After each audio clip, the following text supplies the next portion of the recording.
and welcome in to the fourth installment of the Out of Bounds podcast presented by the Penn IUP's Student Voice. I'm your host, Josh Carney, joined in studio by Dimitri George and Kyle Condor. In case you guys missed it, last week we talked about the Super Bowl and gave our previews. Most of us were right in this room with our predictions as well as our X Factors, but we will get to that later in the show. First off, we're going to start with some IUP basketball. This past weekend, they took on Clarion University, and both teams came out with a win. The women out on top 61-57. Dimitri, you called that game for 90.1 WIPFM with Mike Gosnell, who's not here today, but is as usual on this show. What did you see in this game? I was not able to pay attention. I was actually working. So that's actually why you called the game. But what happened in this game? I know that IUP was up big early, but then Clarion got back in the game. What did you see happen there in the second half that allowed Clarion to get back in? It was really a roller coaster type of game for IUP. They had a really quick start. Clarion came out in the 2-3 zone, kind of like Syracuse does, and we'll get into that a little bit, which Carney, you and I have expressed the one way to defeat the 2-3 zone is you got to hit the outside shot. And early on, Marita Matthew was, I think, 3 of 3 from three-point land, and Amy Wareham was making her shots. And, it was going good for them in the beginning. And they got out to a pretty big lead. I think the most they were up by is at least 15 or so. Yeah. And then they, again, we all know basketball is about a game of runs. They kind of leveled off a little bit, and Clarence started to chip away at the lead. Hannah Heater, who had her 10th double-double this season, she was a force down low, along with their freshman Kelly Johnson, who I think is going to. Clarion has a lot of young players. They've always seemed to be a team that's very young but can never figure it out. At least in the last 3 years that I've called games for IUP, they've always had a young team. For some reason, they don't have large senior classes or upper level classes, or you know what I'm trying to say. Right. It just seems the turnover is constant with that team. I don't know if players are leaving, transferring out, just quitting, but they always have a ton of freshmen and sophomores, and I don't really understand why. But you mentioned Hannah Heater. Do you think the game would have been different if someone like, say, Ashley Stoner was healthy, to able to match up against her? That's tough to answer because I think Hannah Heater, it doesn't matter who's in the game. I think she's a really talented young player, and I think with Ashley Stoner out of the lineup, it definitely helped. But even with Ashley Stoner in the lineup, I think that still would have been a load for her to handle. And that's no knock against Ashley Stoner. It's more of a credit due to Hannah Heater. Yeah.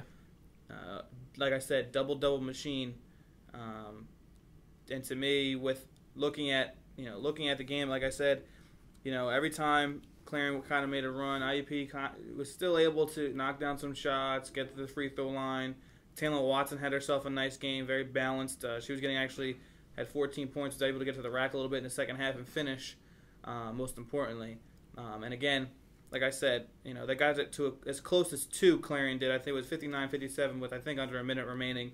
But still, it was just too much of a lead from IUP, and I think it was a good win for them. Good start, rocky in the middle, an okay finish. So if I'm Coach McConnell, you take some good from this game, but again, you like to see them kind of take a really stranglehold of this game when they got out to such a big lead, to be able to hold on to that and not really make it as close as it really was at the end. You mentioned knocking down outside shots.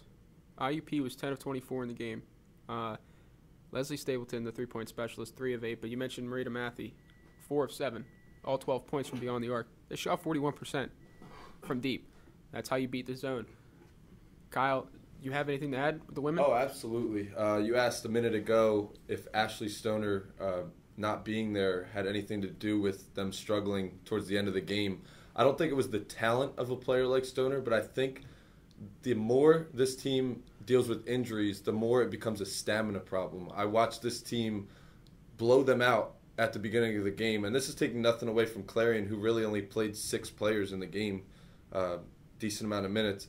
I just think that the Crimson Hawks are not used to playing with just a few players that get solid minutes. I think that when all the players return from injuries, the team's gonna really start to flourish a little bit more. I just watched them; they were up by 20. The lead started to slip. It just looked like they were getting tired out there, and it almost came down to one shot at the end. I was shocked. I blinked, and Clarion was in it. So I think the injuries are just affecting them stamina-wise rather than the lack of talent. That's a great point. This team does love to get out and run, and I think right now with the amount of injuries they have, it's a huge factor, as you mentioned, Kyle, down the stretch. I mean, they want to get out and run every possession, but you're going to wear yourself out as the game goes on, right. And at the very end, Clarion almost pulled off this upset, and that would have been very demoralizing to IUP to be up 20 at one point and then lose this game. They're very lucky, but again, a win is a win. That's what you have to take away from this game. You have to tighten up defensively late, but you got the most important thing, and that was a win. Right, especially in conference, that's the big thing. So yeah, and I mean, conference win is huge. They're now on a 3-game winning streak, especially after a 5-game losing streak that was quite embarrassing at some stretches. But another team at IUP, the men's basketball team, is really clicking on all cylinders right now. 3 wins in a row. The last 2 have been 20-plus point blowouts of marginal competition. I understand that, but Saturday, the men beat Clarion 82-61. Kyle, you were at this game in the stands as a spectator. What did you take away from this? What did I take away from it? I mean, I took a lot away from it. I mean, it almost looked like it was going to be a game at first, and me and my buddies were looking at each other like, what is going on out here? Clarion was up 12-11 at one point. Then, like I said earlier, I blinked, and it was 32-12. The Crimson Hawks were leading. There was really no answer for Brandon Norfleet, who had 16 points in 16 minutes in the first half.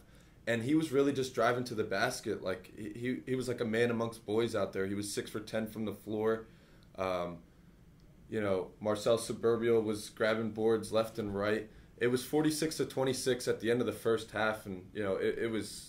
I mean, I almost had some sympathy for Clarion at that point because they just really they looked lost. Yeah, Clarion, not a great team. I believe Mike Kromka is one of their best players. B.J. Andrews is another good player. B.J. Andrews led Clarion with 18 points, 6 rebounds, and 4 assists. I mean, he had a balanced game, but you mentioned Norfleet, 20 points, over 50% from the floor, 56.5% from the floor to be specific. That's the second straight game that he's looked dominant, and it's because he can get out and run the floor and score in transition, whereas when he was that's what he did when he was at Cheney. That's what made him very good at Cheney. When he first became eligible at IUP, he had a very tough time adjusting to playing in a half-court set, but it seems that Coach Joe Lombardi is kind of adapting to this team being able to get out and run, especially with a guy like Devontae Chance at point guard, Matisse and Brandon Norfleet on the wings. This team looks very balanced right now. Oh, yeah. This team looks very scary. It could almost be anyone at any time, Yeah. Like Matisse was off. That's Matisse Keita. He was off. He was only 1 for 7 from the floor in the first half, and they still led by 20 after the half. Yeah. So that just goes to show you that even when one of your leading scorers isn't producing, it could be somebody else. And at the Division II level especially, that's huge. Because it's Division II teams, like we saw Slippery Rock, that was 1 or 2 guys that were producing all of Slippery Rock's offense. With IUP, it could be anybody. So that is huge at the Division II level especially. Yeah, I mean, this team's one of the best teams in the country, no doubt, especially in Division II. They're always there. Since Lombardi's been here, I think he came in 2003, maybe later than that, maybe 2005. He's always put dominant teams on the floor, and he gets good players, especially transfers. I mean, Matisse Keita, transfer out of Gonzaga. Norfleet was the freshman player of the year in the PSAC from Cheney. He goes out and gets who he wants, and he puts winners on the floor. And right now, nothing surprises me with this team. But, Dimitri, I mean, are you as impressed as, say, someone else or some others on this campus would be. I mean, at least for me, I know it was Clarion and UPJ the past 2 games, but does that matter in your mind right now? No. I don't think it should either. PSAC play, I don't care who it is. It's all important games that you want to win. You want to look good doing it as well. Yeah. But again, I expected this from this team this year. I know they lost a lot of good seniors last year. A few of them that are playing professional ball overseas. Exactly. I think you're mentioning Scooter Ranking. Playing in Australia. Right. So they lost some guys, but they definitely, like you said, Coach Lombardi definitely retools and reloads. And it just took a while for guys like Jeremy Jeffers and Brandon Northfleet to really get into the flow of playing in a new team with a new situation, and that's always going to happen. It's always natural. But I was impressed. I know it's just Clarion, but again, you're supposed to beat the teams. You're supposed to like that. Yeah. So, no, I see your point. And some of the older guys on the team were really not holding back. It got to the point where they were picking them apart so badly I couldn't even watch anymore. And knowing that the Syracuse-Duke game was on, I actually had to, part ways from that basketball game. So, speaking of the Syracuse-Duke game, I know I'm sitting in the room with 2 Blue Devils fans, and I am an Orange fan. And I will tell you this. No Blue Devils fan here. No, I thought you were. I don't have a bias in college basketball. I like my Crimson Hawks, but that's not the D1 level. So I could have swore you were a Blue Devils fan. I've pulled for them at times, but this year I'm not a fan. Let's get into it, Josh. What do you got for me? Well, that's honestly one of the best college basketball games I've seen in quite some time. You ain't lying. Dimitri and I were actually sitting in Davis watching this game, and who was it that missed the free throw? I think Tyler Ennis went 1 of 2 from the line in the final 6 seconds. I think it was CJ Fair. I think you might be someone right. Someone from Syracuse missed a free throw, and all of a sudden I'm thinking they got a foul as soon as the ball gets inbounded because Duke's gonna come down and knock down a 3 if they don't. And wouldn't you know, here comes Rashid Suleiman and just buries one from way beyond the arc, sends the game to overtime. This game was hyped higher than any college basketball game has been hyped this year. Deservingly so. And it lived up to it. Just a fantastic game. It was a shame that guys like Jabari Parker and Emil Jefferson fouled out late. I think if those 2 played in overtime, the game would have been different. But Rodney Hood was fantastic at both ends of the floor. They switched him on to CJ Fair late in overtime and really took him away. But, I mean, this was a great game. CJ Fair led all scorers with 28 points, 5 rebounds. Jeremy Grant was just unstoppable in overtime. And it was just a mismatch. I believe Tyler Thornton was guarding him at one point, and Tyler Ennis just kept throwing the ball down into the post to Grant, and he would just take 2 dribbles and turn around and just dunk it. I mean, they couldn't stop him. But this game definitely lived up to the hype, in my opinion. And Duke almost pulled it off because they were knocking down outside shots. 15 of 36 from beyond the arc. Rashid Suleiman and Andre Dawkins combined 8 of 16. Those guys were on fire. Just on fire. Tyler Thornton knocked down 3 threes in a row late in the game when Syracuse looked to have pulled away. They were up, I believe, 10. And then Tyler Thornton knocked down 3 quick threes. I believe his only points of the night. But that was a heavyweight fight, and I loved every second of it. Dimitri, I know your team lost, but you had to be impressed with some of the guys that stepped up when Parker and Jefferson went out. Absolutely. You look at this Duke team, and they have 5 losses, and some people are maybe raising their eyebrows. Duke losing 5. Nope, not me. Well, but let's give a credit to Mike Krzyzewski and being able to always put out at top 15, always in the top 25. Let's just say that, because it was the first time out of the top 10 in what was it? It was that. Didn't they fall out of the ranking at one point this year? They were high. It was a stat they fell out of the top. It was the first time, I think, since 90 something where they fell out of the top 10, which to me was astonishing. I didn't know that. I knew Duke had always been great, but I had no idea that was the first time they fell out of the top 10. That was unbelievable. It's you got to look at Coach K, and his out of conference schedule is always one amongst the toughest in the country. They've played teams like Kansas. I think they played Louisville. I can't recall. I know they played Kansas. I know they lost to Kansas. That was the first game of the night, and I thought that was one of the best games I've ever seen. Right. I mean, Wiggins and Parker going at it. Jabari Parker exploded onto the scene. I think they lost to they lost to Notre Dame. There was an Arizona loss in there, so. Yeah, Arizona. They lost to Arizona. That's right. That's right. That's fair. But looking at this team, I was going nuts when Suleiman hit the three. But I knew that it was going to be tough for them to win in overtime, given the foul situation. And Grant was just doing whatever he wants in overtime, and that was more of a testament because Duke players were not going to get physical. They were not going to foul because, quite frankly, they're getting into some pretty deep water there by getting into more foul trouble. They're getting deep into their bench, guys that haven't really played at all. But I was impressed. On the road, Syracuse and Duke now in the ACC together. There's going to be more of these battles. But like you said, you want to see the guys like Jabari Parker and Rodney Hood in the game at those moments. Yeah, you mentioned, Duke was fouling a lot. There was a big discrepancy in foul shots. Duke was 12 of 17 from the free throw line. Syracuse 26 of 32.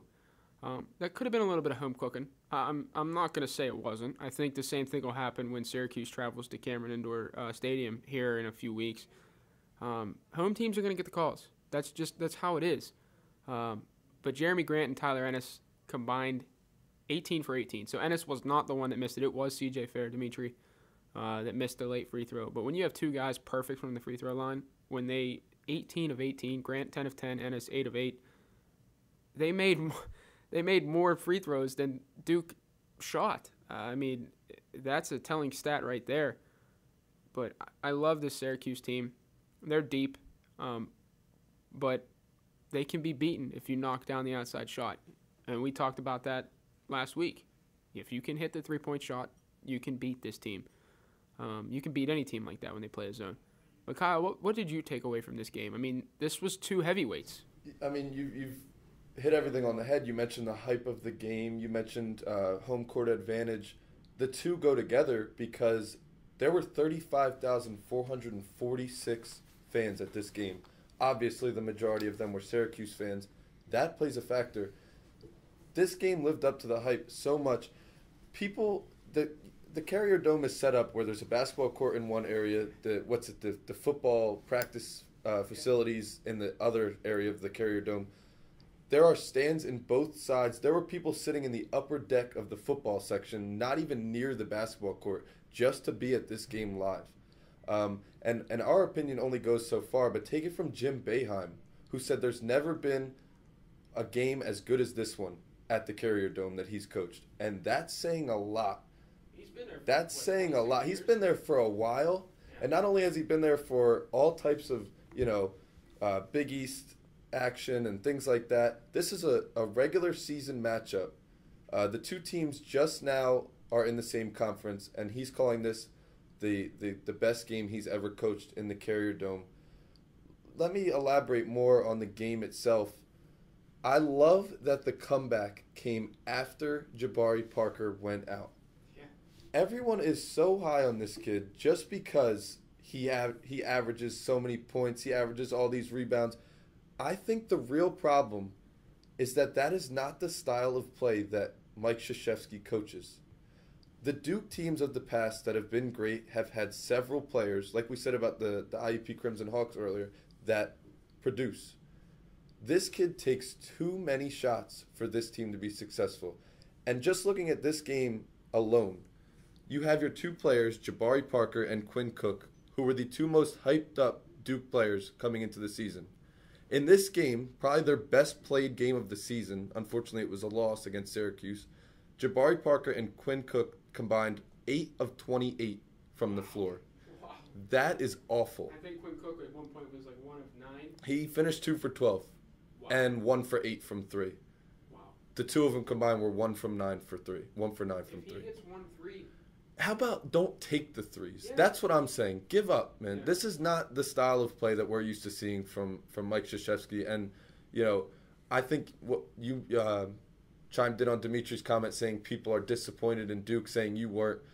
That's fair that you're not disappointed in them because they've had such a tough schedule. They've lost to the Kansases, the Arizonas, the Syracuses.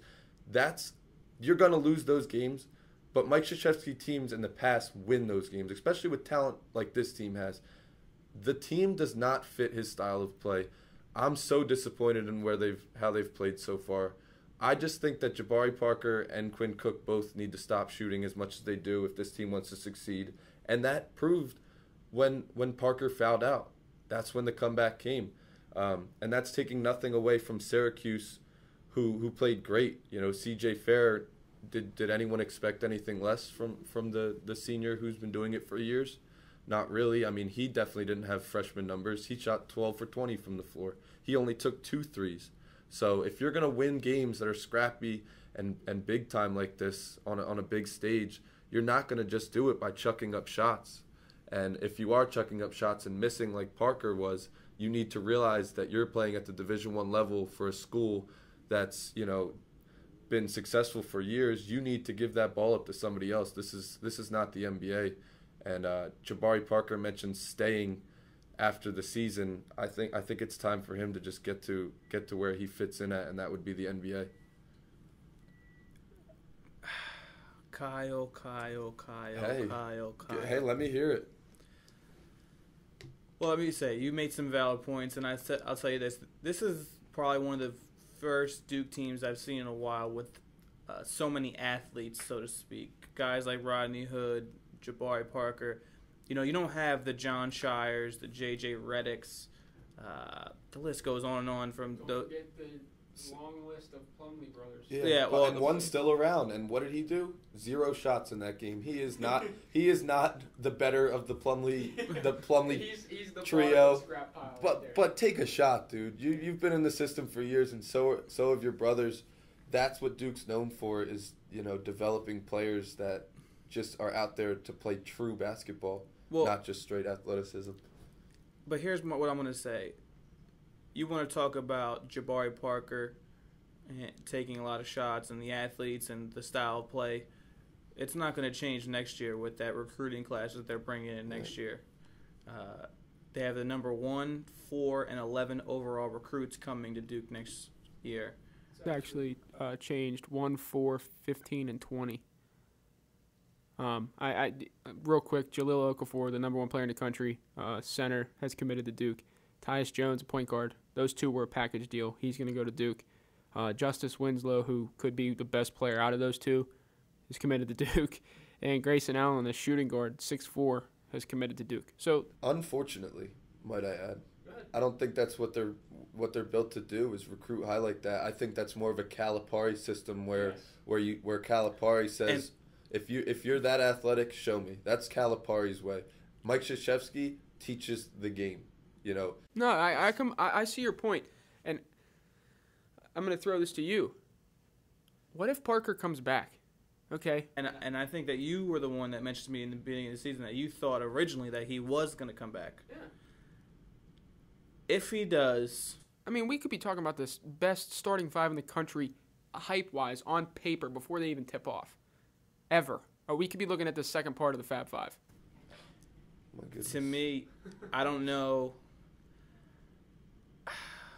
See, I don't know if that's worth Jabari coming back, and I think that's a decision he's going to make on his own because I think he knows that these recruits are coming in. Jabari, whether he leaves this year or next year, is going to be, barring any injuries, a lottery pick. Yeah. There's nothing. Yeah. There's nothing for him to gain by staying. A national championship. I'm saying really with these kids nowadays. They don't care. No, yeah, some do, and that's the players Duke usually gets are the ones who do care. And I'm not disagreeing with you, Kyle. I think that this is a little bit of a new, something new that I was unexpected from Mike Krzyzewski. Like I said, John Shires, Plumlee's, Ryan Kelly. Don't even get me started on him. Guys like all of them. Nolan Oh, Smith. yeah. Nolan Yeah. Smith, true baller, not Daniel an NBA Ewing. player. Do you guys even remember Daniel Ewing? I remember Daniel Ewing. What was the other guy? Number 21. What was his name? I mean, I don't know. I can go forever with Duke. They have true ballers. DeMarcus something. They've been built off of true ballers. They've had Sheldon Sheldon Williams, Williams. Gerald Henderson, Yeah. ballers. People who want to go out there and win. People who would truly consider staying 4 years. We've been talking about Jabari Parker staying next year. Here's how I look at it, and I've been saying this to some people. The Chicago Bulls are going to have a lottery pick this year. Are we looking at the Chicago Boy Part 2? What's With that? them? Are you talking about like the Derrick Rose Derrick part? Rose and now Jabari? Jabari Parker is from Chicago, Illinois. I think if he sees that they are at a spot where they can take him, he walks. I think that he takes the risk that he will get drafted by his hometown team. Oh, man. It's worked that way so many times in the NBA, and Oh, yeah. and I you know, that's a good way. That's a good reason. If anything, it's better to leave because you want to play home than because you want the money. And And I wouldn't. Yeah, and I go back to I love Kyrie Irving. Okay, I think he's a really good point guard. But I think this whole thing with Coach K recruiting the top guys started when he came in. Like, we're going to go out and we're going to get the best players. I don't care about the system anymore. Let's get the best available. So I think... And you saw what happened with Kyrie Irving.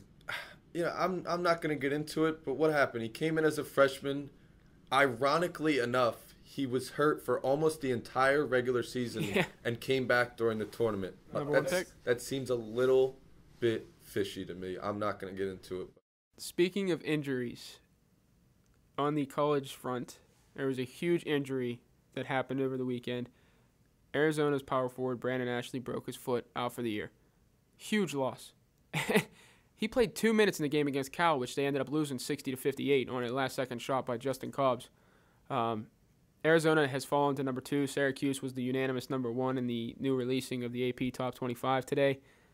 How big of a deal is this, the injury to Brandon Ashley, Kyle? How big of a deal is it? I'm going to go ahead and say that takes them out of the running for a national championship. Fair and square. If I had to elaborate a little bit, he was third on the team in minutes, third on the team in scoring, somewhere near the top, actually third on the team in rebounding. This reminds me of, what was it, BYU when Brandon Davies went out. They went from a team that people were looking at to a team that people threw to the side immediately. Forget it. He's not the best player on the team. But this is like, now the 4th time we've said this. You need to be well-rounded in college basketball to get over the hump of winning the national championship. Brandon Ashley was the key. He wasn't the best player, but he was the key, like Brandon Davies was for BYU. I say this takes them easily out of the running. Easily. They're done. They're done. Both of you think they're done? Well, done. They have a 7-man rotation. Again, maybe they're hiding some guys deep in their bench who are stars to be that we don't know anything about, but we'll find out soon. But I think they're done. That's fair. I'm looking at guys like Aaron Gordon and Rondé Hollis-Jefferson to step up. Aaron Gordon needs to show me that he's one of the best players, one of the best freshmen in the country, because he's not doing anything this year, in my opinion. He's really struggling. I want to see him step up and really become this athletic game changer. But Sean Miller, I mean, he's a great coach. They got a point guard that doesn't turn the ball over. Caleb Tarzewski has got to establish himself as well. I can't write him off yet. I know that's a huge loss, but they're still a good team. They are. They're a great team, not just a good team. Yeah. They're just not national championship worthy. I think. Where would you see them ending up in the tournament? Could you see an Elite 8 run without Ash? I mean, the AP Top 25 has them second, so I guess they're still considering them a 1 seed. We should see them slip more and more as the season goes on. I'll say they'll enter the tournament as like a 3 seed. Do they make a Sweet 16 or Elite 8 run? I say they make it to the Sweet 16, and depending on who they get matched up against, I could see them getting bumped out by a team like a Creighton, I love them. So I could just see them. They'll get bumped off by a solid team. They're not going to lose to a subpar team, but We shall see. we will. Stay tuned for that. When we come back, Super Bowl recap. We'll touch on our predictions, our X factors, everything that we mentioned on Friday's podcast. So stay tuned. You're listening to Out of Bounds Podcast.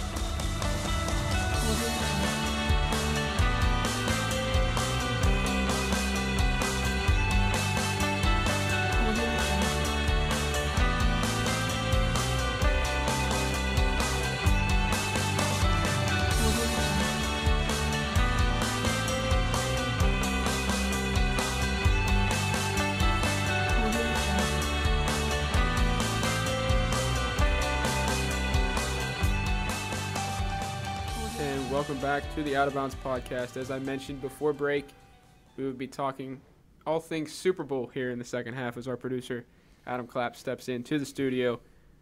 Guys, that was a boring Super Oh, Bowl. God. I mean, that was just bad. I did not expect 43-8. I am wearing my Seahawks gear. I caught some flack for that, but you know what? I'm happy they won. I feel bad for Peyton Manning. Man, I don't think if he'd have lost 27-20 or whatever, that his legacy would have taken a hit. 43-8. Wow. Poor guy. Five turnovers by the offense.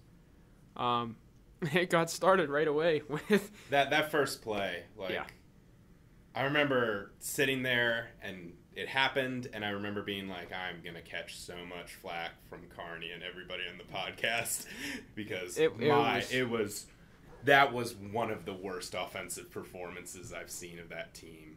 defense wins championships. Oh, Yes, it yeah, does. you are correct. What was it? 12-3, you said? Yep, they're now teams that have given up the least amount of points against the teams with the most points, 5-0. 5-0. Dimitri, you have a column appearing in the Pen today. Speaking on the defense continues to win championships. That old adage proves true every single time. Your takeaways from the game? I mean, I love defense. Obviously, being a Steelers fan, I respect the history of the game, and I respect the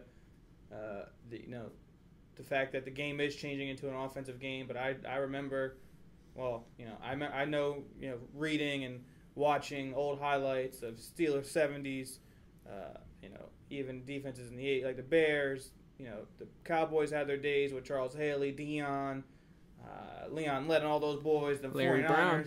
right? Don't remind me about him. Super Bowl 30. Shout out Neil O'Donnell. How you doing? All right. Oh, boy.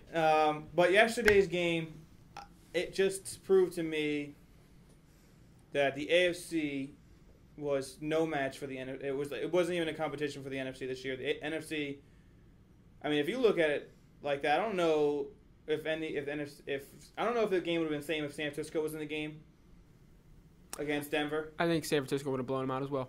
I really do. And I completely agree with what Richard Sherman said today. He said, our Super Bowl, no disrespect to the Broncos, was the NFC Championship game because San Fran was the second best team in the league. That reminds me of when the Red Sox and Yankees played in the Major League Baseball American League Championship when the Red Sox came back from down 3-0. That was the World Series because Yeah. didn't they sweep the Cardinals? Yeah, very So- similar. But moving forward on this game, 12 seconds in the game, they get a safety. Seattle does. I'm gonna put his name out there because I know we were there. Kyle, remember, Anthony Sheard said that he would after the game or during the game he said that Jack Del Rio should be fired for his lackluster performance on the defensive side, and I completely 100% disagree with that. After giving up the safety, turning the ball over, and another possession, they were only down 8-0. The defense held the Steelers out of the end zone. Until I think Marshawn Lynch got into the end zone. I think it was the second quarter. After a Tony Carter pass interference in the end zone. Right. Put the ball at the one. The defense gave Peyton Manning, the highest scoring offenses in the league and 55 touchdowns and all those great numbers. Out the window. They gave the ball right back to him with it wasn't an insurmountable lead to start off. And simply Peyton Manning couldn't get it done. The Seahawks scored 17 special teams / defense points in that game. So that leaves 27 scored by Seattle's offense. And here's my one stat.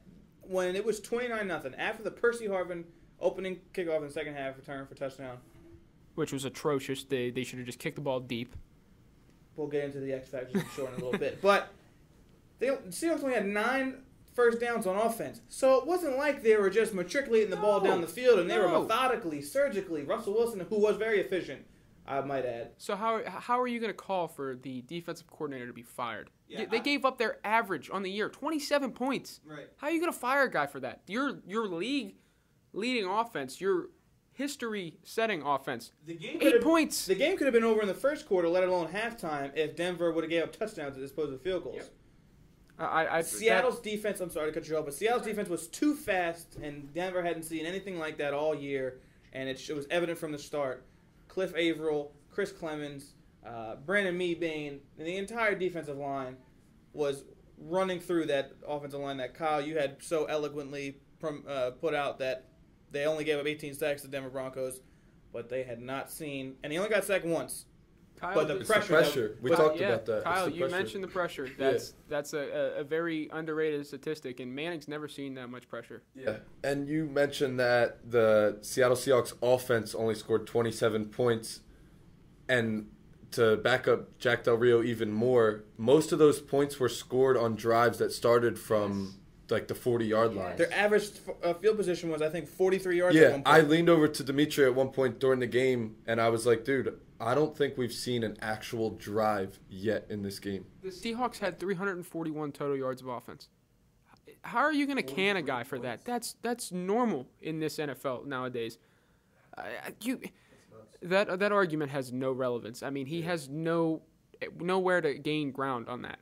You can't fire a guy for giving up 27 points on drives where it was, okay, they forced him to punt. Here comes Seattle taking the ball over. You can't. I'm sorry. No. Del Rio did the best he could. I'm going to be honest. Right from the get-go, as soon as the safety, the 12 seconds in the game, I thought Peyton Manning looked a little rattled, scared, shook, didn't know what to do. He had not seen a defense as fast as they were. Man, but I tell you what, I'm a defensive guy first. Wow. I know it was 43-8, and it was probably one of the most boring Super Bowls in the last and for a while now.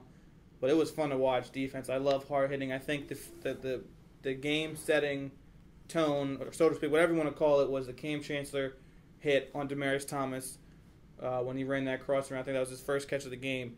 And where Demaryius Thomas, who is one not, of 13, we'll get to that. Come on. Who is not a small guy in himself. I think 6'3", about 225, solid. He's one of the best receivers in the league, and Cam Chancellor made him look weak on that.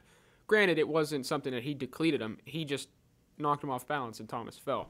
They still ran crossing routes after that, but I tell you what, there was fear struck in those offensive players for the Broncos.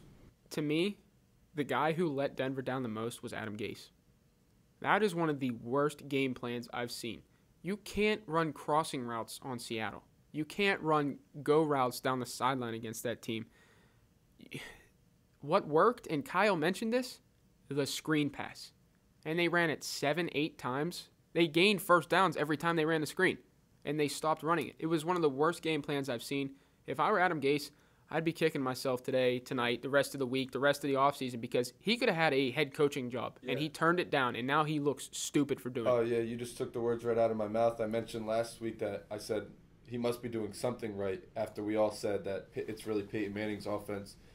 He must be doing something right if he's getting head coaching offers, and I think that one game alone takes those offers right off the table. If there were any left out there, they're now off the table. And that's really all I got for you. And I also have to give credit to Dimitri, who said something about how good the Seahawks were at tackling. They did lead the NFL this year in the least amount of yards after catch, and that they didn't let up yesterday. The Broncos are usually rely on one of those bubble screens to break for a touchdown at least once a game or at least once every other game, and I didn't see one of them even come close to breaking for a touchdown. I think, don't get me wrong, it was not a great offensive game plan. You can chalk it up to Adam Gase, Peyton Manning, the entire offensive staff, and the players for not executing. But guys, that defense is ridiculous. Arguably one of the best defenses of all time. And I think that we are all victims of the moment because it was in the Super Bowl, the biggest stage, and how dominating they were.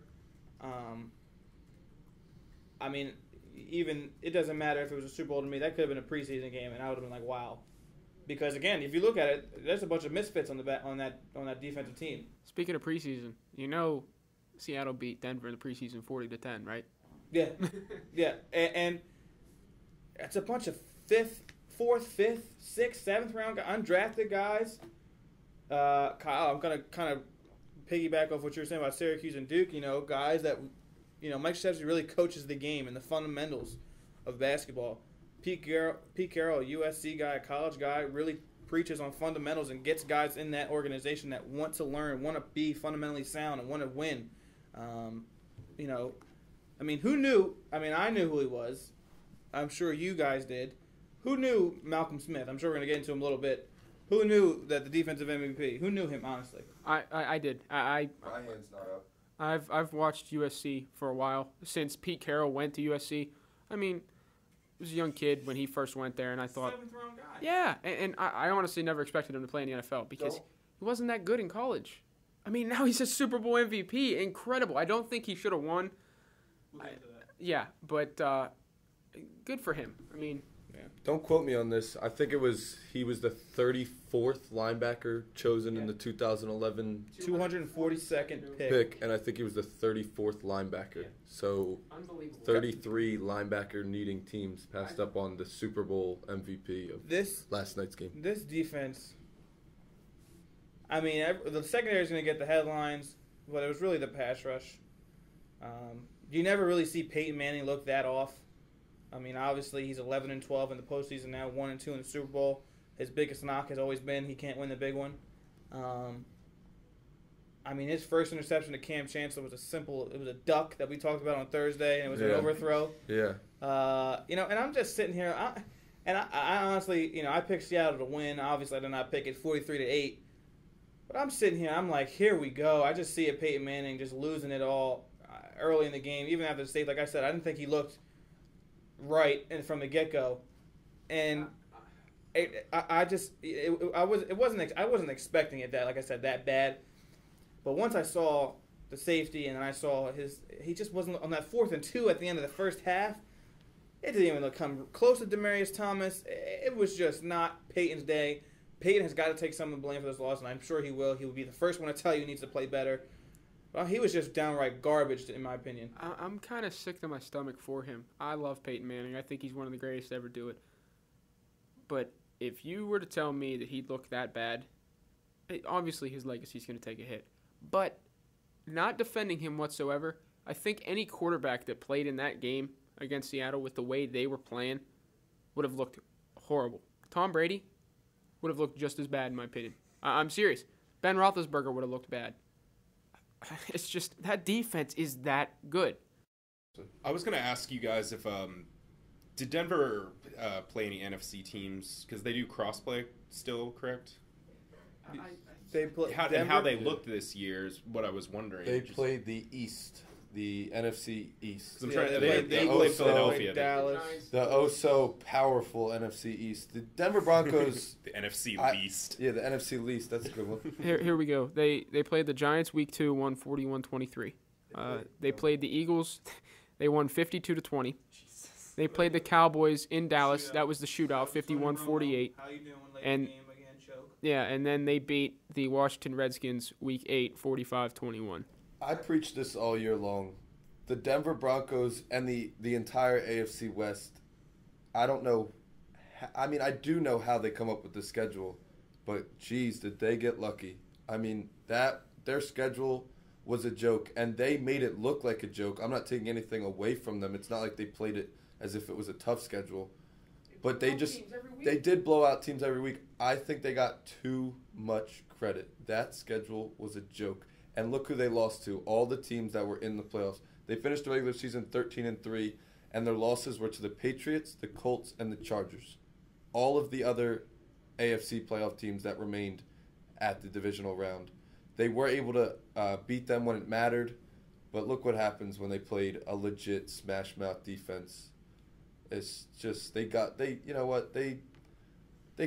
but they got there on a breeze. They just got too much credit this year. That's how I see it. And I think I love Peyton Manning too, but I think we're taking too much, or we're not looking at how well the Seahawks defense played here. Peyton did have 34 completions. He was 30 Super Bowl record. Yeah, Super Bowl record. He was 34 for 49. The Seahawks were tackling. They were there. It almost seemed as if at the end they would let them get a short completion and just wrap them up just so the clock would tick. They tore Peyton apart. I really feel, though, that what Dimitri was saying earlier is what I think was the most important. That first play, really, I felt like the entire wind was out of Denver for the start of both halves. I mean, look at it. First play in the first half, you safety. Second, you kick it off and touchdown. It was this moment of, you just watch Peyton Manning on the sidelines, and it was kind of funny because, go ahead, Kyle. Let me add a little irrelevant statistic to the comment you made. The safety in the first half was scored in the first 12 seconds of the game. 12 seconds. It was the third straight Super Bowl with a safety. Okay. And then the kick return in the second half was scored 12 seconds into the second half. The second straight game to have the second Now half notice, kickoff with now a notice kick the number return. 12. Yeah. The game was not at home, but the 12th man was there. The Is 12th this your man was there. conspiracy theory? Just a little bit of an Did you guys see the Illuminati type? Did you guys stat see there. the guy that jumped in on Malcolm Smith's post game that said a 9/11 conspiracy Yeah. theory? Yeah, he snuck into the Super Bowl stadium. I was sitting there, I was like, Look it up, Kyle, after the show. It's hilarious. Oh my God. But It was embarrassing that the NFL let that happen. I cannot believe that. That man deserved his interview, deserved everything, and for that guy to come and take it really, really ticked me off. I have to say. I'm going to make a bold statement here. Are you going to say the Illuminati decided that game? No. I'm going to go back to Peyton Manning and his legacy.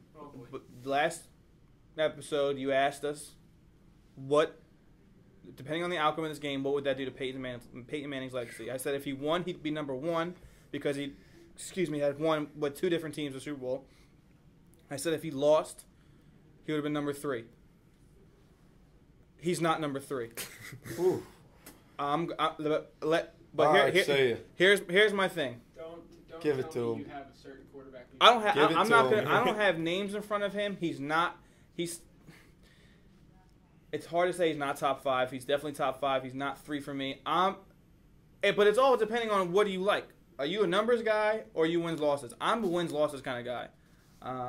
I'm not, and I'll tell you why. Tim Tebow was 5-1 at one point. He was winning games. Trent Dilfer won a Super Bowl on the back of a defense. Brad Johnson. But again, it's all about who do you want. It's about do you like the numbers? Do you like the stats? Like, I'm not. I don't care how it gets done. I don't care if it's ugly, it's pretty, whatever it takes to get it done. I'm all about wins. That's the only thing that matters. My For argument could be quarterbacks, you're all about wins, you're saying. Yes, for my quarterbacks, all about argument wins. could be a quarterback that no Super Bowls, not Dan Marino, but Jim Kelly. Jim Kelly was great, but he ran into the Dallas Cowboys of the '90s. Will they lose 4 times in a row? Not all to the Cowboys. I think it was 3 to the Cowboys, and I can't remember who the other one was. That's who it was. Yeah. And I think they lost to the Redskins. Was their receiver? No. It was 3 times to the Cowboys. Was their number 1 receiver the recently It could have inducted been. Hall of Famer, Andre? Andre Reed? Yeah, he was their number 1 receiver. It could have been because the Cowboys won their third. Kyle, look that up. See who won the Super Bowls over the Bills. I know the Cowboys won at least 2 because Yeah, it was 2 because the third Cowboys victory in the '90s was against the Steelers. that's right. So I don't. Would it have been a Red? One, and I think it was the Redskins. Yes, it was the Redskins. Doug Williams. I think it was. Either way, Peyton Manning is still a top 5 quarterback of all time, but I'm sorry, 11-12 in the postseason is not good for me. 1-2 in the Super Bowl is not really going to sit well with me, and I'm just gonna. He also didn't How have. about this? We called them the NFC least, and I'm assuming that the divisions weren't the same at the time. But the Giants beat them in the first one, the Redskins in the second, and then the Cowboys in the last 2. I think this divisions they weren't the same, but I think They were all rivals. They were. The NFC back then was dominant. Yeah. Dominant. Because I think the Cowboys won. Not today? Is the NFC not dominant? For a while, it was the AFC. Oh yeah, But the tides have turned. Definitely the tides have turned. And it's all out west. I think the NFC West is by far the best division of football. I have to check. And if the NFC East does not matter. I feel every year for the past couple of years not really mattered. And this year proved it. The Giants won the Super Bowl a few years ago, so. Few years ago. So the past few years. You got an interception from Eli Manning, if I remember correctly. Yeah, so. no, I did. me and my neighbor both picked off Eli. Carney, if you don't mind, I want to talk about the X Factors. Oh yes, we can gladly get into that. Oh, we've been waiting for this one. I'm telling you right now. Oh man. We all three of us. Well, the three of us. Adam, I can't recall who your. I think my X Factor was just quarterbacks in general. And I called it. Right. Yeah. But I called it far off though. With I think Adam and everyone else in the whole world thought the quarterbacks were the X Factors. But we are going to start with Kyle's guy for the Denver Broncos, who, in a sense, shredded the Seattle Seahawks, just not the guy he said. Yeah. And Demaryius Thomas, a Super Bowl record, 13 catches, 118 yards, and a touchdown. Unfortunately, no one is going to remember that when they think of this game, and that's a shame. It is, and you can't say that I was wrong because he didn't shred Richard Sherman. I thought Richard Sherman would be on him. I was shocked Sherman was on Decker. Yeah, but like Dimitri said, that Sherman is always on the left side. There were times yesterday he switched because the one time he got hurt, he was on the right side when Demaryius Thomas ran a screen and Sherman just got flattened by the left tackle. Yeah. He moved around, but 90% of the plays he was on the left side. Yeah, so, I mean, you can't say I was wrong, but I wasn't right. He didn't shred Richard Sherman. But if anyone on the Broncos offense did anything, it was Demaryius Thomas, who set that Super Bowl record with 13 catches. The previous record was 11, held by Jerry Rice, Deion Branch, Dan Ross, Wes Welker, and all four of our neighbors. So how about Wes Welker had 8 catches yesterday? A quiet 8 catches. 8 catches as well. Well, the 34 completions, it's got to go somewhere, right? But Demaryius had 13 of them, and I kind of saw it coming just the way it did when Andre Johnson had 9 catches versus the Seahawks in Week 4. We talked about that last. Big receivers can find room against that defense. Oh, yeah. I mean, that's not a knock. That secondary is one of the greatest of all time. The defense is. Anthony Shear made the argument that defense is top 5 all time, ever. And I don't agree with that. I think they're definitely top 10. But there are teams from the 70s, the 80s, the 90s that defenses are great. The 2000 Ravens. Just to have them in the top 5 all time already. Like I said, I think we're victims of the moment, and I think a lot of people are going to be rash, make a knee-jerk reaction about the Seattle defense. Don't get me wrong, they're a great defense. They're great. But, yes, I'm going to be biased here. The 08 Steelers defense was great. Statistically, on the field. They were number 1 across the board. And people are going to be like, well, they gave up 23 points in the Super Bowl. They were up 20-7 and going in the fourth quarter. And then Larry Fitzgerald took over, which he took over every game in the postseason that year. Yeah. So, again, I think we're victims of the moment. Don't get me wrong, they're a great defense. Yeah, another guy we wanted to mention, Kyle, you were spot on. You were spot on. Demaryius Thomas did shred that defense. So I give you that. I know you want to talk about Jermaine Kearse. Get into it. Not yet. No, I actually wanted to talk about your X factors. You were right on a certain safety for the Seahawks. Just so happened to be the taller one. Earl Thomas did play a heck of a game. But one guy that you kind of missed on, I think everyone did, No-Shawn. 5 carries, 17 yards. Oh, yeah, I missed on him. Absolutely. And he fumbled, too. No show. Adam name should was be. I think Adam mentioned No-Shawn Marino. So somebody was wrong. A lot of people did because the whole build-up to this game was if they're going to take away Peyton Manning, Moreno's got to be able to run. And he could not do anything. They had 14 carries, 27 yards as a team. You know what's the funny thing about that? Not funny. You want to talk about X's and O's? There was a percentage, and I wish I could bring it up right now, but I won't be able to find it. The Seattle defense was in dime and nickel. So what that means, in layman's terms, in proper English, there's less fat people on the field. There's more smaller, faster people. So it's true. So. You and there's kind of more of a numbers game. There's more big people for the offense than there's the defense, so you should be able to find some running holes. running gaps and whatever. But Noshawn couldn't do anything, and also Marshawn was kind of quiet. He also didn't. Robert Turman got a lot of carries there in the second half. It was garbage time. It was, but 9 for 25. And 15 for 39, I think Marshawn was with the touchdown. 15 for 39 with a touchdown. 18 was as long, and that really, to me, put the game away. He almost broke that, and he would have broke Willie Parker's record. Yeah, I think. I mean, Seattle ran the ball great as a team. 29 for 35. Russell Wilson had a couple good ones. Percy Harvin, 2 carries, 45 yards. Let's talk about the real X factor in this game. Tavares Jackson. 0 for 1. Took snaps in garbage time. He can say he played in the Super Bowl. Yes, he can. Absolutely. He earned that Super Bowl ring. Good for him. But he'd be the second black quarterback to win a championship? Was that how that would... Wilson's black. Okay, third. 2 in 1 year. 2 in 1 game. Oh, man. Let's talk about it. Oh, jeez. Well, I want to talk about real quick. You mentioned about Earl Thomas. Earl Thomas, I think Cam Chancellor had more of a bigger impact because he saw the hits and more of the eye. If you're looking at watching it from, Cam Chancellor was scary. Earl Thomas, they tried to test him down the deep middle of the field or down on the sidelines, and he was there every time. He had one questionable, should have been called pass interference. Against Julius Thomas? Yes. Yeah, he arrived early. I mean, there were 2. Earl Thomas was definitely hit. Kyle, if you remember that deep ball to Demaryius Thomas down the right sideline against Richard Sherman, that was offensive pass interference. And who said it wasn't? Someone said it wasn't. Vince Paparella, who I was I sitting think next it was to. actually Joe Buck who said it was a clean when he was announcing it. Yeah. Sherman might have picked that ball off. Yeah, Richard Sherman did what every great corner does. He cut him off, ran his route for him, and established position, and he kind of just pushed him down. But no, it didn't make a difference in the game. I believe it was 29-0 at that point. Didn't matter. Did we get a post-injury report on pretty much because High ankle sprain for Sherman. It was a high ankle sprain. I thought it was his arm. The way he fell, I thought he was holding his arm. He heard it on the screen that you were talking about earlier to Demaryius when he got The ankle? Yeah. And then he aggravated it again. He put a spackle kind of thing. That's yeah. And did Moreno actually come out with any sort of injury? Because he was he had a back. Ball and him were switching off from the Patriots game, and I think he re-aggravated it. Yeah. One guy I do want to touch on. I'm not gonna sit here and say I'm a genius because. No, you should. Why? I don't want to sound like a blowhard. It doesn't matter. You're on a sports podcast. You made a prediction. You had a thought. You had some kind of feeling that this guy was going to be an X factor. And it doesn't matter when he scored that touchdown. It doesn't matter when he made those catches. You're right. To me, I've watched every Seattle Seahawks game this year, thanks to your game rewind. I sat there and I watched every game.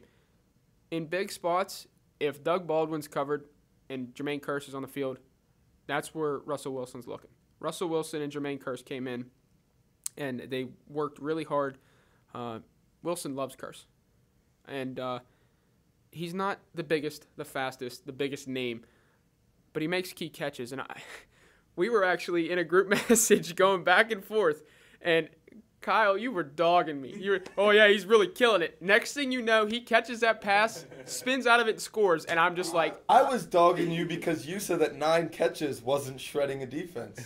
So I had to say something. You're right. And in the midst of me saying, what is Jermaine Kearse doing? And the answer would have been nothing at the time. He scored a touchdown. On some really shoddy tackling by Denver. Let me give you credit. I read his game log last week and said that the most receptions he had in a game all year was 3. He had 4 in this one. The most receiving yards he had a game all year was 75. He had 65 in this one. That's his second most. And the most touchdowns he had in a game all year was 1, and he had 1 in this one. So there you go. That might be his best game of the year. And give props to your boy Josh Carney with the X Factor prediction. You know what, though? We're going to get to Dimitri's X Factors later. Jermaine Kearse did well, but he didn't really, decide the game. No, and that's why I'm saying I don't want to take... If that catch would have won the game, I'd have been like, get off me. I'm done. Yeah. Drop the mic, walk away. Honestly, you can honestly look at all of our X Factors. We all kind of made good points about who we thought. But with the game being such a blowout, you never really got to see the real matchups that we wanted to see. Really what it was is Seattle was too fast, too physical, too big, and it was just over from the get. Don't get me wrong. By the time Joe Namath caught that mock Coin toss. That was over. It was over. Him real and his quick. nice little mink fur coat. No one called it. They all looked at each other like, But don't get me wrong, Kyle. I would have loved to have seen Richard Sherman and Demaryius Thomas matched up. I wanted to see that so bad because I wanted to see if Sherman was as great as he says he is. Because I looked at some of the numbers. He faced good receivers, but not top 10. I mean, he shut down Anquan Bolden week 2 after Bolden went off for 200 and... On the Packers. Yeah. So... Well, but I mean, we all were spot on in our X factors and our matchups. I mean, I just wanted to go back to what Dimitri was talking about earlier about. I believe Kurse was the one who broke 4 tackles. Was it for that touchdown? yeah, he got hit by 2 guys, spun out of it, and Broke 2 more after that, and walked in. then cut the last guy. I thought there was 4 or 5. But one of the big things that I felt was Denver's inability to finish. I think it was either you or Dimitri were talking about it earlier that Seattle did not once you caught that ball, you were down on the ground. Yeah. Denver, you had room to breathe, room to move around, and you were just watching them go up the line, get the first down, and make sure that they control the clock. I think another play that really summed up how bad Denver's defense was at tackling, the Doug Baldwin touchdown. Oh, yeah. He caught the ball, spun out of a tackle, and ducked 2 more. Dodge, dip, duck, dive, and dodge. And notice there's a duck in there.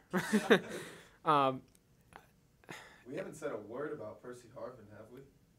I don't know if words need to be said. You know, there were people before we end the show, because we're up on time constraints, but there were people calling for Percy Harvin to be the MVP. Yes, that kick return was huge. The 2 jet sweeps were huge, but he had 1 catch for 5 yards. I mean, granted, he had 137 all-purpose yards.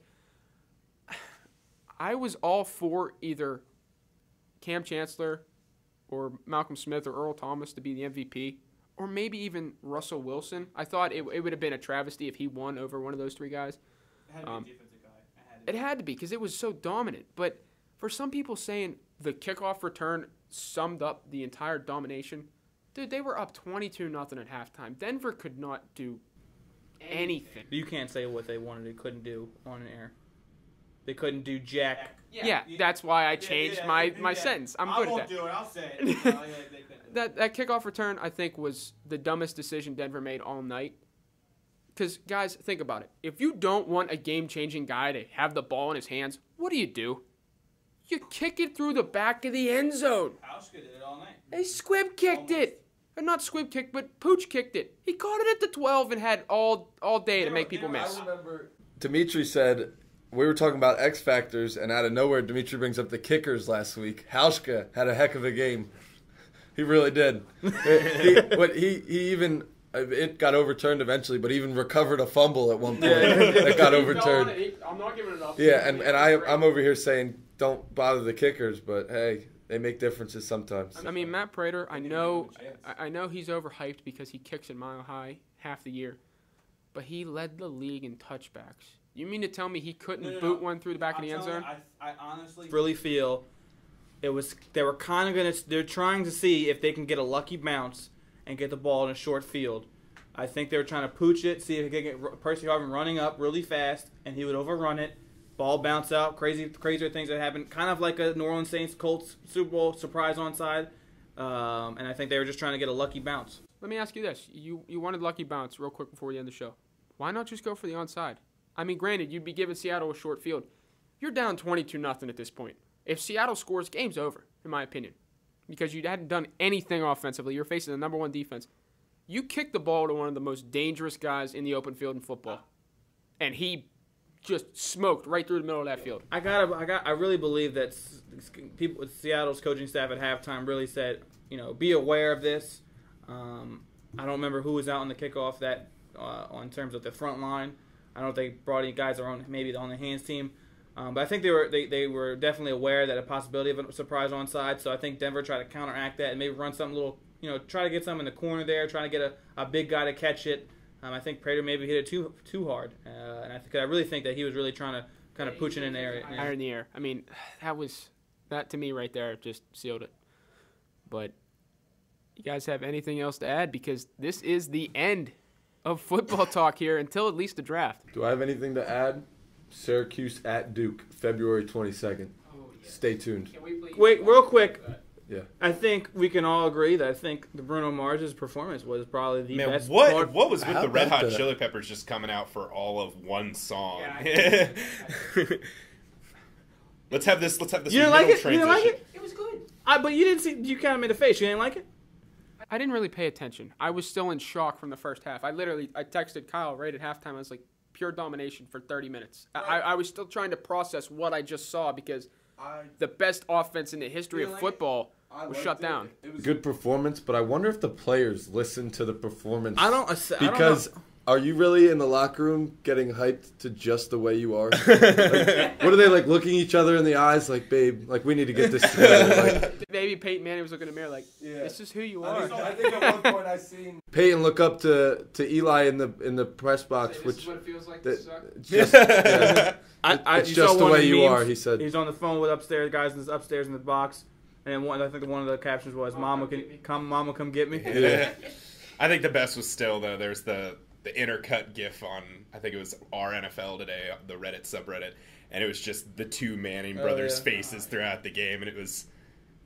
They only showed I've Eli never like seen twice. I someone was not surprised. care. Yeah, and both times they showed him, he looked like he was near. He's like, oh man, I know how this feels. I threw 3 He picks, doesn't know no how 5 fun picks that against feels. Seattle. He doesn't know how that He's feels. 2-0 in the Super Bowl. You don't know how that feels. Yeah, but he knows how it feels to get dominated by Seattle. Oh, exact. He plat threw, of he threw five grass. interceptions. I think they outscored the Peyton and Eli 66-8.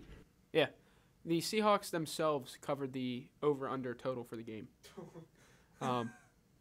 So yeah, I was one of the guys that said under because I expected it to be. Well, I remember before the game, real quick before we get out of here, but you said Stuart Scott said what, 38-3 or 33? 38-33. I was like, what? Are you kidding? I know you like Peyton Manning, but seriously? 38 points. Yeah. 33, I think, said Broncos. What the? But guys, this is it for football until we get close to the draft. Thursday, I believe we're going to talk college basketball, NBA. Next Tuesday's episode will probably be the Olympic hockey preview. We're hopefully going to have Pat Damp join that. But You want to do snowboarding preview too? Because I think I don't fall Man, snowboarding. am I the only one. Sean White going I'm for a a pretty third goal. I'm a pretty good skier myself, but I couldn't tell you much about watching the sport. Sean White, I'm just going to say he's going to win. Okay, there I go. There you go. There's a preview. third gold.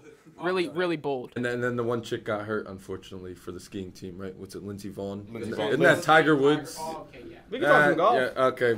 If we were a gossip show, if we were a gossip podcast, we would, but we're not. So, Yeah. end Right it. now, End it. we could evolve this. End it. All right, guys. For producers Adam Clapp and Dimitri George, Kyle Condor, I'm your host, Josh Carney, signing out. All right, see ya.